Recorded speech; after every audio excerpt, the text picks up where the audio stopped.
I have waited 9 years for this. That is so nice. Hey everybody, thank you for tuning in. Sorry for the late upload. I was going to upload on Sunday, but honestly, I have been working on this car since Friday night. And I haven't stopped working on the car since Friday night until about, I don't know, 2 hours ago. And I figured it was maybe time I should, go inside and hang out with my family for a little bit. I mean, yeah, I went to work today and everything like that, but as you guys, some of you guys might know, I'm a mechanic for a living, so I go to work, I work on things, and then I come home, start working on stuff. Like, I'm pretty burnt out.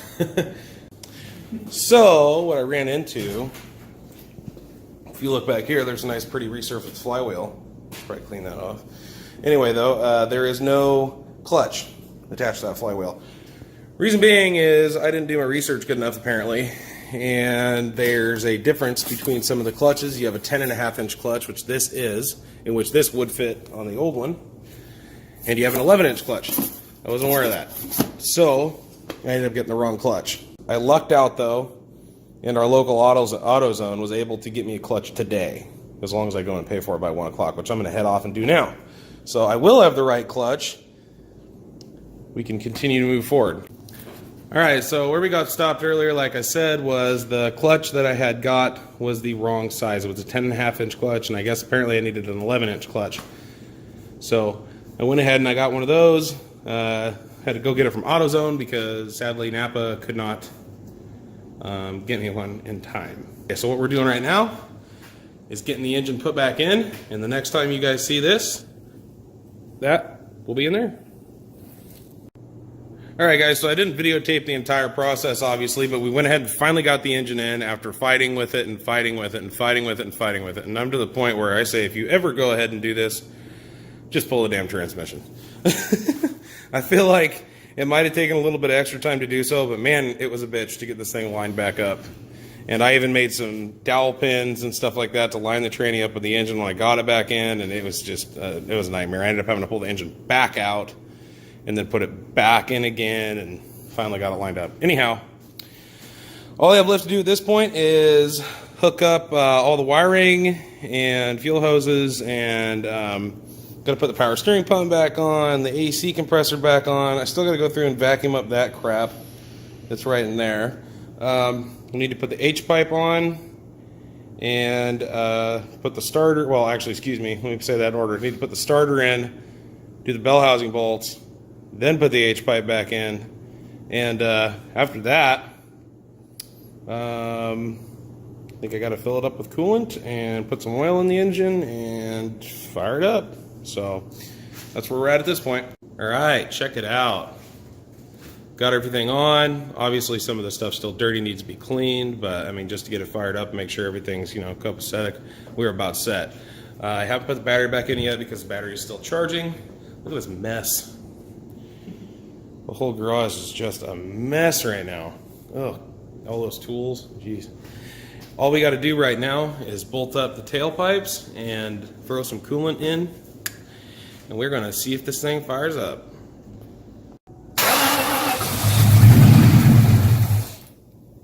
Well, fire.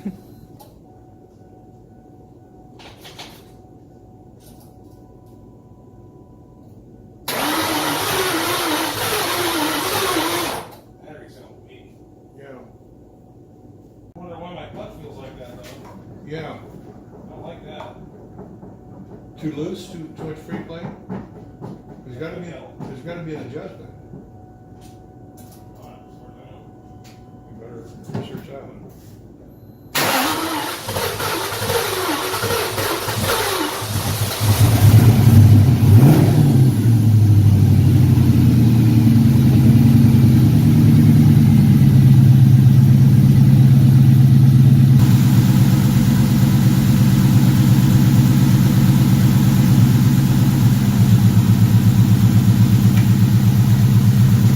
Gonna give this thing a rip. He's gonna fire it up. You ready? All right, listen.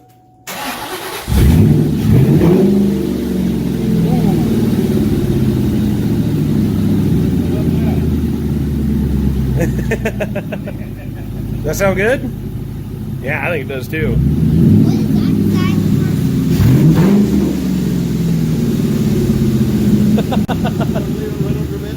Do what? You can run it some more?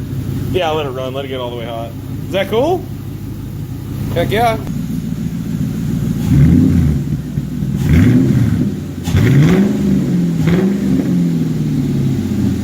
I'm going to put the hood on tomorrow, and I'm going to get this thing out of the garage, clean up this, and you think that, I mean, there's so many tools under the car right now, it's not even funny. There's just tons of tools, and there's garbage from that, and garbage over there, and that engine that's garbage, basically, other than the heads.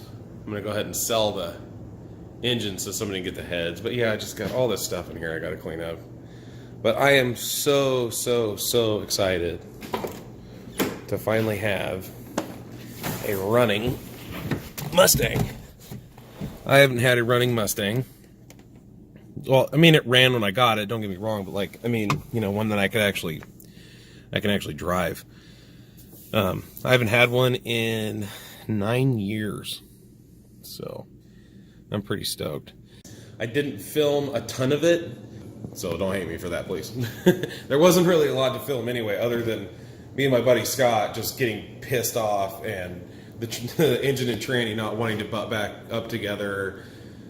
And I did find out, if you ever do one of these engines, that putting it in direct drive in 4th gear, and, you know, using your clutch alignment tool, making sure it's lined up, and make sure you got a spline up and a spline up on the clutch itself. So spline up on the tranny, spline up on the clutch. Best way I could figure to get it back in. Still had to fight with it and wrestle with it. Finally got it back in. Those shorty headers that I bought, those OBX headers, they're great. Car sounds nice. The only problem I found with those is these ones didn't come with studs, so I had to go get bolts and nuts and washers and make it work.